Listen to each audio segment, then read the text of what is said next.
अगर आप दुकानदार हो और अपनी दुकान 10 बजे के बाद खोलते हो तो आपको ऊपर 21,000 रुपए का जुर्माना लगाया जाएगा। अगर आप साइबर क्राइम करते हो और साइबर क्राइम करते हुए पकड़ लिए या फिर देख लिए तो आपको पुलिस को सौंप दिया जाएगा और ऊपर से आपसे 21,000 रुपए का दंड लिया जाएगा। अगर आप नशा करते हो तो छोड़ दीजिए। अगर आप नशे की हालत में पाए गए या फिर आपके पास नशा पाएगा तो आपसे 11,000 रुपए जुर्माना लिया जाएगा। जो नशा की हालत में गाँव में पाया गया उससे 11,000 रुपए वसूल करके पुलिस को सुपुर्द कर दिया जाएगा। अगर आप भी दूसरे गांव में जाकर जुआ खेलते हो तो छोड़ दीजिए, वरना आपसे जुर्माना ले लिया जाएगा और ऊपर से आपको पुलिस को सौंप दिया जाएगा। बाहरी व्यक्ति कोई गांव में आकर जुआ खेलता पकड़ा गया तो उससे 51,000 रुपए वसूल किए जाएंगे, पुलिस को सौंप दिया जाएगा। अगर आप शादी के अंदर आगे से डीजे मंगाते हो या फिर उसको बजाते हो तो इमाम साहब आपका निकाह नहीं कराएंगे। जो शादी में डीजे लाएगा उस पर 51,000 रुपए वसूल किए जाएंगे, इमाम उसका निकाह नहीं पढ़ाएगा। और मेवात के नौजवान, अगर आप बारात में जाते हो और आप सनरूफ में से बाहर निकलते हो या फिर थार की छत पर खड़े होकर जाते हो तो आपको ऊपर भी जुर्माना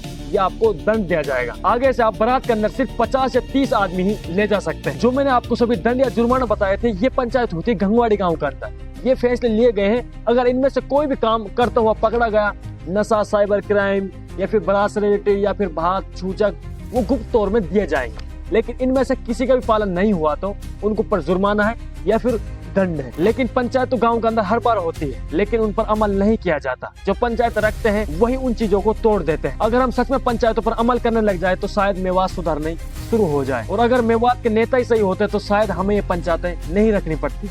लेकिन अफसोस वो मेवाती है, वो मेवातियों को ही खा रहे हैं, चाट रहे हैं, उनको बर्बाद कर रहे हैं। लेकिन फिर भी सवाल जवाब नहीं।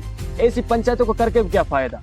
उतावड़ गांव के अंदर एक महापंचायत की गई तो वो एक राजनीतिक सम्मेलन था, नेता आए वहां पर भाषण देकर चले गए। ऐसी पंचायतों का क्या फायदा। इस गांव के अंदर कितना अच्छा फैसला लिया गया। अच्छा फैसला जब होगा जब इन चीजों पर सालों तक अमल किया जाए।